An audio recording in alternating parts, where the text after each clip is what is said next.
Kamis 8 Mei 2025, Menteri Luar Negeri India Vikram Misri menyampaikan pernyataan resmi terkait serangan mematikan di kota Pahalgam. Dalam pidatonya di New Delhi, Misri menyatakan bahwa salah satu tujuan para pelaku serangan adalah memprovokasi perselisihan komunal baik di Jammu dan Kashmir maupun di seluruh wilayah India. Pemerintah India pun menyalahkan Pakistan atas dukungan terhadap aktivitas teror lintas batas. Akibatnya, sentimen anti-Muslim meningkat tajam, seringkali dipicu oleh oknum media sosial berhaluan ultranasionalis yang menyebut Muslim India sebagai penyusup atau pengkhianat. Apakah konflik Kashmir warisan imperialisme Inggris? Mengapa meluasnya pengaruh Islam mencuat akibat konflik Kashmir? Dan apakah masuknya India dan Pakistan ke dalam kelompok negara-negara nuklir menjadikan ketegangan bisa di level mengerikan? Untuk membahasnya kami terhubung dengan Bung Farid dari Direktur Forum on Islamic World Studies. Kita sapa terlebih dahulu. Assalamualaikum warahmatullahi wabarakatuh, Bung Farid. Waalaikumsalam warahmatullahi wabarakatuh. Lagi-lagi Bung Farid, kekejian para pembenci Muslim di belahan dunia lainnya setelah kita pun menyaksikan bersama sudah berapa banyak korban jiwa di Gaza, Palestina, dan kini India dan Pakistan pun tengah jadi dua negara yang banyak disorot dunia. Menurut Anda, apakah konflik antara India dan Pakistan menjadi salah satu perseteruan geopolitik paling kompleks dan berkepanjangan di era saat ini, Bu? Ya, sebenarnya ini bukan konflik yang kompleks ya, tapi konflik yang sebenarnya sederhana. Dalam pengertian konflik ini tidak bisa dilepaskan dari warisan imperialisme Inggris yang memang telah menanamkan ya bom waktu uh, uh, untuk isu-isu sektarian ya. Kalau kita lihat pembagian benua India, anak benua India menjadi Pakistan dan India, ini juga bermasalah sejak awal karena pembagian ini adalah pembagian yang berdasarkan sentimen keagamaan ya. Pakistan dibagi oleh Inggris untuk mayoritas Muslim ya, sementara India yang disebut dengan India menjadi mayoritas Hindu. Padahal kalau kita lihat di India itu ada 200 juta Muslim di sana. Ini tentu menjadi persoalan tersendiri ya. Alih-alih menyelesaikan persoalan keagamaan, justru pembagian seperti ini melestarikan konflik agama antara Islam dan Hindu dari segi komunalnya ya. Sebenarnya itu juga yang menjadi persoalan dalam isu Kashmir ya. Kashmir ini secara mayoritas sebenarnya adalah Muslim ya. Karena itu Pakistan yang pada waktu pembagian oleh Inggris berdasarkan mayoritas agama itu menganggap Kashmir ini adalah menjadi bagian dari wilayah Pakistan. Sementara pada waktu itu Raja Kashmir ya Maharaja Kashmir itu justru minta bantuan kepada India ya. Uh, uh, India membolehkan menerima bantuan itu, tapi dengan catatan India meminta agar Kashmir masuk ke wilayah India. Jadi kalau kita lihat konflik ini adalah konflik yang sejak awal sederhana, ya konflik yang diwarisi oleh pembagian negara berdasarkan nation state yang dibentuk oleh negara-negara Barat ya. Hal yang sama kalau kita lihat terjadi di Timur Tengah ya. Jadi akar dari konflik ini sekali lagi adalah warisan imperialisme Inggris dan konflik ini tentu terus dipelihara ya. Kenapa konflik ini terus dipelihara? Agar wilayah ini terus bergejolak dan ini menjadi alasan negara-negara besar termasuk Amerika Serikat untuk kemudian masuk campur tangan dalam wilayah yang bergejolak ini ya.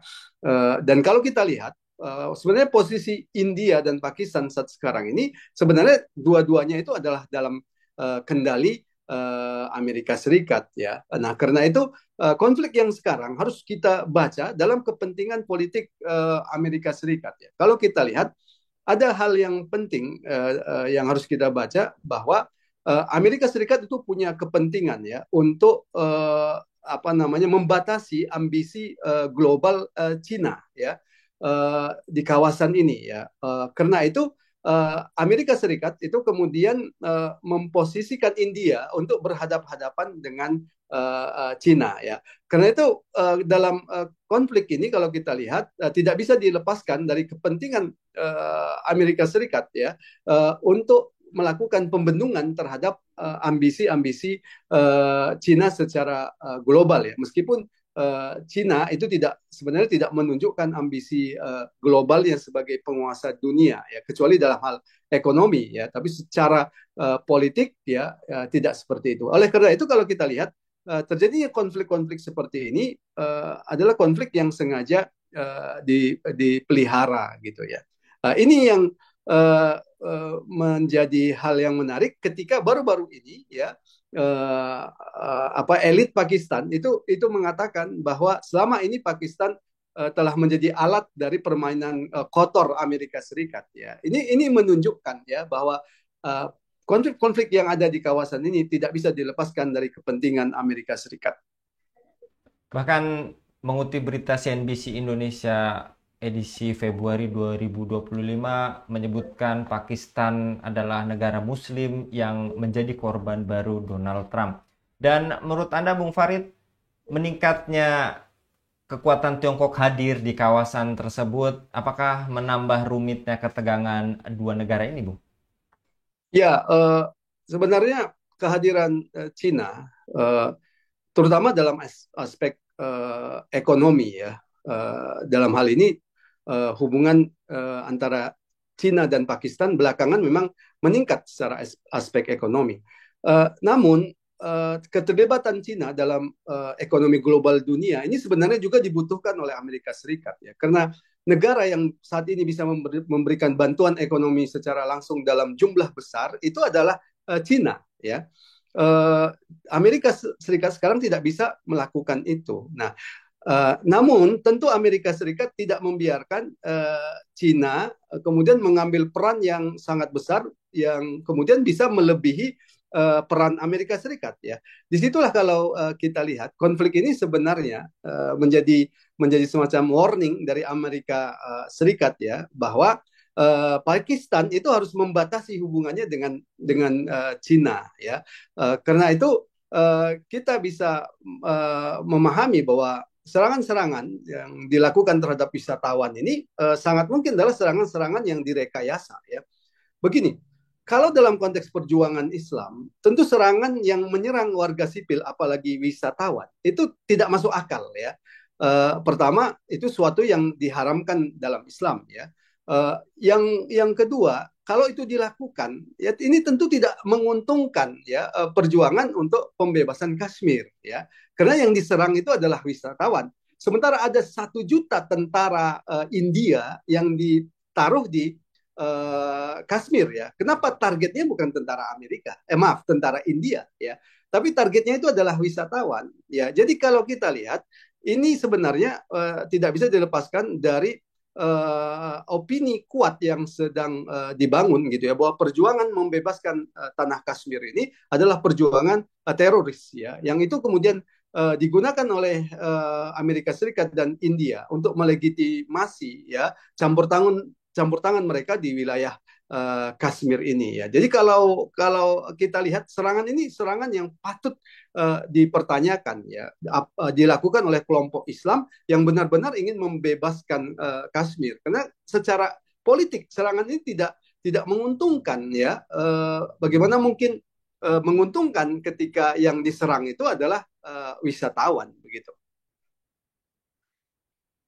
Dan terkait Kashmir dan Ajamu ini juga tadi disampaikan muncul sentimen anti-Muslim. Apakah semestinya persoalan Kashmir ini pemimpin dunia Islam bekerja sama untuk menekan India dan membebaskan Kashmir serta umat Islam di dunia yang selalu ditindas oleh rezim India, Bu? Ya, persoalan sebenarnya Kashmir ini sama dengan persoalan Palestina ya, itu penjajahan. Ini persoalan mendasarnya karena ini adalah tanah kaum muslimin ya, yang kemudian dijajah oleh India. Maka kalau kita bicara persoalan penjajahan, maka isunya itu haruslah isu pembebasan terhadap penjajah ya. Dan kalau kita bicara isu pembebasan terhadap penjajah seperti mana Palestina ataupun Kashmir itu tidak mungkin dilakukan tanpa ada mobilisasi tentara-tentara kaum muslimin. Ya, dalam hal ini tentunya adalah tentara Pakistan. Nah, justru ini yang tidak dilakukan oleh Pakistan saat sekarang ini. Ya, pernah ya, terutama di era perang dingin Soviet ya, itu ada keluasaan yang lebih luas bagi elemen-elemen mujahidin untuk kemudian masuk ke Kashmir ya. Tapi saat itu ketika mujahidin ya hampir saja menguasai Kashmir, ada perintah dari elit Pakistan pada waktu itu untuk menarik dukungan, bahkan menarik pasukan Pakistan yang terlibat dalam perang itu ya. Jadi kalau kita lihat ya, ini yang kemudian menjadi persoalan. Justru keberadaan penguasa-penguasa negeri Islam itu untuk justru dalam posisi menghalangi jihad fisabilillah untuk membebaskan tanah kaum muslimin yang dijajah. Seharusnya sebagaimana Palestina, demikian juga Kashmir harus diposisikan sebagai negara yang terjajah, maka solusinya itu adalah membebaskannya dengan militer, yaitu dengan jihad fisabilillah. Dan ini tentu membutuhkan kesatuan politik umat Islam. Nah, disitulah kenapa relevansi khilafah ala minhaji nubuwah itu menjadi sangat penting untuk memperkuat kesatuan politik umat Islam dan mobilisasi militer membebaskan tanah Palestina, demikian juga tanah Kashmir yang dijajah. Terkait statement Anda tadi yang konflik ini sengaja dipelihara, apakah sebetulnya musuh rakyat Palestina bukan hanya Amerika, Inggris, rezim India, tetapi juga rezim Pakistan dan pemerintahan penggantinya yang tidak membawa perbaikan apapun kepada Pakistan selain kemiskinan, penghinaan, dan aib di hadapan masyarakat dunia? Apakah solusinya hanya jihad dan khilafah, Bu? Iya, harus dipahami bahwa konflik yang terjadi di negeri Islam pada saat sekarang ini adalah kelanjutan dari penjajahan ya. Meskipun secara umum negeri-negeri Islam itu tampak sudah dimerdekakan, tapi kemerdekaan itu bukan kemerdekaan yang sejati karena penjajahan itu sebenarnya masih berlangsung dalam dua pilar ya. Pilar pertama adalah melalui penguasa-penguasa mereka yang dikendalikan oleh negara imperialis. Yang kedua lewat sistem politik dan sistem ekonomi yang menguntungkan negara-negara imperialis begitu. Jadi kalau kita lihat persoalan-persoalan yang ada di negeri-negeri Muslim itu tidak bisa dilepaskan dari warisan atau lanjutan penjajahan ini melalui apa? Melalui penguasa-penguasa mereka yang dalam posisi melayani kepentingan negara imperialis. Yang kedua melalui sistem ekonomi, sistem politik kapitalisme yang diadopsi dan dipaksakan di negeri-negeri Islam. Maka kalau kita bicara pembebasan penjajahan yang sejati, seharusnya mencakup dua hal ini ya, membebaskan negeri Islam dari penguasa-penguasa pengkhianat. Yang kedua adalah merubah sistem ekonomi politik kapitalisme yang selama ini menjadi jalan tangan-tangan penjajah dengan sistem yang anti penjajahan. Dan sistem apa yang anti penjajahan itu tidak lain adalah sistem Islam. Inilah yang harus diperjuangkan di negeri-negeri Islam saat sekarang ini. Demikian. Jazakallah Bung Farid untuk pencerahannya terhadap kabar petang dan edisi perang Pakistan dan India kali ini. Memang ini penjajahan yang lagi-lagi dilakukan oleh negara imperialis yang menghegemoni bagi kaum muslim, dan tadi Bung Farid sampaikan solusinya memang tidak lain bersatunya umat muslim. Jazakallah sekali lagi Bung Farid untuk paparnya pada kabar petang kali ini. Demikian pemirsa Ilava News, dukung dengan subscribe, share, dan like. Semoga menjadi kebaikan bagi kita semua di dunia dan di akhirat. Saya Anggi Suara undur diri. Assalamualaikum warahmatullahi wabarakatuh.